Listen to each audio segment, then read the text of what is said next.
In a world of power, corruption, and secrets, one man, a ghost from the past, slips among the elite, a hacker with a cause, a phantom in the data stream, seeking justice not in courtrooms, but in code. Tonight, an empire built on blood will face its reckoning, and from the ashes of betrayal, a new hope will rise. Under a chandelier that dripped with gold and ambition, the gala swelled with laughter and clinking glasses, the scent of wealth wafting through the air like perfume. The mansion, a monument to decadence, perched atop a coastal cliff, belonged to Damien Voss, a man whose empire was built on chaos. On the surface, he was a philanthropist, an industrialist with a silver tongue and a spotless record. But beneath the bespoke tuxedo and hollow charm lurked the architect of blood-soaked profit. He didn't sell weapons, he sold wars. And tonight, someone had come to collect. The hacker, known to few by the alias Silas, slipped through the crowd like smoke, tall, clean-cut, and dressed in a tailored black suit that whispered affluence. He didn't belong, and yet he fit perfectly. His dark eyes scanned the room beneath the mask of a polite smile. Every detail was logged and stored. Camera locations, guard rotations, the subtle click of encrypted comms in the earpieces of Voss's personal security. He swirled champagne in his glass, letting it catch the light, pretending to admire the antique sculpture nearby. In reality, he was syncing to the state's internal Wi-Fi through a modified cufflink that transmitted an undetectable signal. Seconds later, he received confirmation. The security firewall was down. One layer peeled away. Silas took a final sip and moved. With the grace of a diplomat, he weaved past senators and oil magnates, exchanging nods and half smiles, slipping deeper into the belly of the beast. At the end of a quiet hallway behind the gallery wing, he reached the security door. The reader glowed red until he flicked his wrist and released a cloned access card from a hidden pocket. The light turned green. The door slid open. Inside the server room, it was cold and sterile. Rows of black racks hummed with data, encrypted secrets worth billions, pulsing through fiber lines. Silas stepped forward, removed the sleek device from his jacket lining, and inserted it into the mainframe. A virus, a creation of his own making, wasn't crude. It was art, silent, adaptive, and untraceable.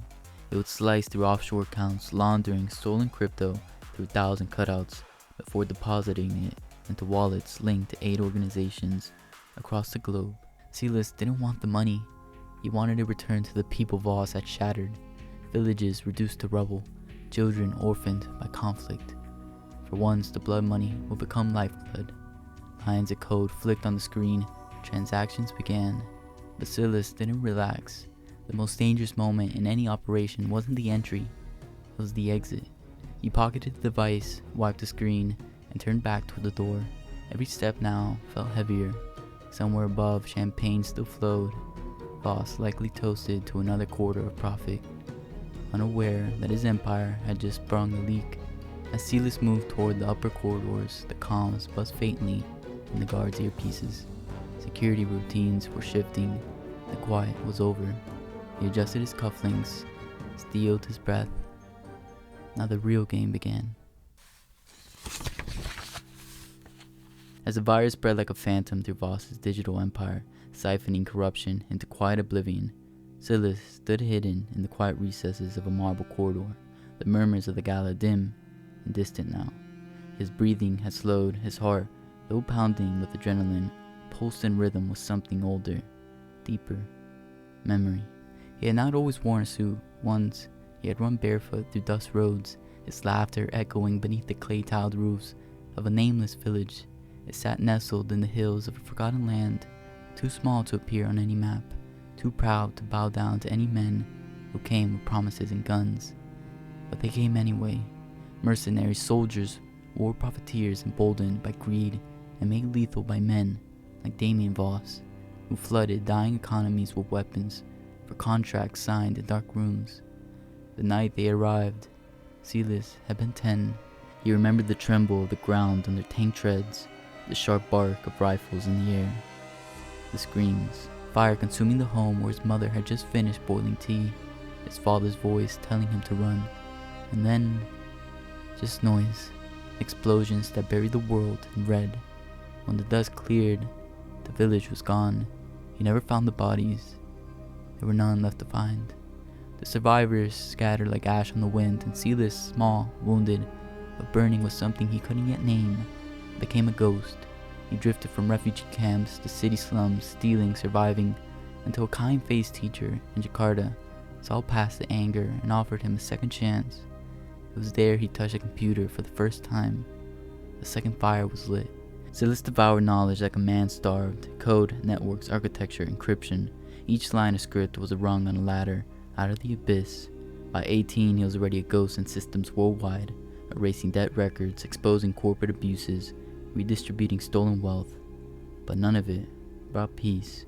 Not until he found Voss's name buried in a leaked transaction ledger, the same man whose weapons had turned his village into a grave. It had taken years to get here, to learn his habits, to map every detail of his encrypted web of offshore accounts, to find the exact moment, tonight, when Voss would host the gala and leave his servers most vulnerable. Every act of subversion, every stolen byte had led to this singular point. Yet as Silas crouched in the shadows, watching the progress bar on his wrist display inch toward completion, he felt no satisfaction. Revenge was a hollow flame, but purpose, that was something else entirely. This wasn't about revenge or vengeance. It was about repair, redemption, restoration. The funds being siphoned now would rebuild homes, schools, clinics. They would re-sow the seeds Voss had salted with war. It wouldn't bring back the dead, but it might protect the living. Then, movement. Footsteps, sharp, controlled. Silas's focus snapped back to the present. A security agent turned the corner, hand already reaching for his earpiece. Something had changed. The system's silence was broken. The plan had been perfect, but fate, it seemed, wasn't done with him yet. The hallway shimmered with opulence, marble floors, gold-trimmed moldings, and chandeliers reflected in polished windows. But to Silas, the luxury was suffocating. It wrapped around him like a velvet noose. His pulse thudded in his ears as he moved swiftly, but deliberately, every step echoing louder than he liked. The virus was 94% complete. He needed only minutes. He had planned every second of this exit, every blind spot, every unlocked passage, except this one. Rounding a corner, he nearly collided with the last person he wanted to see. Damien Voss. The man was a living contradiction, suave, measured, elegant, but with a soul that had long since calcified. His crisp tuxedo was tailored with military precision. His glass of wine reflected the hallway lights like blood in a crystal vial. But it was the eyes that stopped Silas cold, calculating, cold, and ancient in a way that made him feel suddenly small. "You," Voss said, voice smooth as silk and twice as sharp. "What are you doing upstairs?" Silas froze for less than a heartbeat. The perfect pause, just enough to register mild embarrassment, not alarm. He straightened his jacket and offered a slight, apologetic smile. "I got turned around," he said with practiced ease. "Your state, it's impressive. Easy to lose one's way." Voss chuckled, but it was hollow, a rehearsed sound, like wind rustling paper. He stepped forward, closing the space between them with unsettling casualness. His fingers drummed lightly on the stem of his glass, but Silas sensed the tension underneath, the way a wolf circles something unfamiliar in its den. "Easy to get lost," Voss echoed, "especially when you don't belong." Silas kept his expression mild, a humble guest trying not to offend, but something in his chest tightened. A warning. This was no longer a polite interaction. This was a test. He tilted his head, let his smile linger just a second longer. "It's an unforgettable place," he replied. "Hard to imagine the world outside these walls, especially when you know what lies beyond them." The words were out before he could reel them back. Too sharp, too personal. Voss's expression flickered. Not much, just a tiny fracture in the mask. But Silas saw through it. The amusement drained from his eyes. He was reading now, calculating, recalling. "You been here before?" Voss asked softly, eyes boring into his. Silas didn't flinch. "Only in dreams," he replied, voice calm. Tonight was a rare invitation. For a moment neither moved. The hallway, grand as it was, suddenly felt claustrophobic. The silence was brittle. Then Silas offered a small nod and walked past, careful not to quicken his pace. He could feel Voss's gaze stabbing into his back. He knows. Not everything, but enough. Enough to question, enough to act. Silas turned into a side corridor just before he heard the first crackle of static from a nearby guard's radio. Murmurs, commands, a shift in routine. The virus upload flashed 99% on his wrist display. The gala was no longer a heist. It was a trap. The night sky blurred overhead, stars flickering like distant embers as Silas tore through the winding alleyways behind the Voss estate. His lungs screamed for air, his legs ached from the sprint, but adrenaline pushed him harder. Behind him, boots pounded pavement, radios crackled with shouted orders, and the chaos of a breached empire bled into the shadows. He had almost made it. Almost. Cameras had been looped, security gates overridden, a digital smokescreen masked his route. But Voss's men were many, armed and closing in fast. Silas stuck behind dumpsters, vaulted fences slick with moss, and jammed comm signals where he could. It bought him seconds, nothing more. A wrong turn sealed his fate. He skidded into a dead-end alley, brick walls rising on either side like tombstones. Before he could double back, they were on him. 6 men, armed and cold-eyed, surged forward. He fought, quick, trained, desperate, landed one strike then another, but fists rained down like hammers, merciless and relentless. A blow to his ribs, a crack across the jaw, his body folded, collapsed to the asphalt. Silas's vision dimmed to red and black. They dragged him, bloodied and broken, back through the estate's labyrinth halls, now quieter, eerier, as if the house itself knew it was the end. Up marbled stairs past portraits of war profiteers dressed in charity, until finally they threw him to the ground before a towering mahogany desk. Damien Voss stood above him. He moved with the confidence of a man who believed himself untouchable. Yet his eyes burned, not with confidence, but rage. "You should have run," Voss growled. The blow came fast, an open-handed strike that snapped Silas's head to the side. Then another and another. But Silas didn't cry out. He didn't beg. His eyes locked onto Voss's and stayed there. "You think you're a savior," Voss spat. "You're a thief, a ghost, a nothing." He knelt, gripping Silas's collar. "Where's my money?" he hissed. "Tell me. Give it back. Maybe I don't kill you."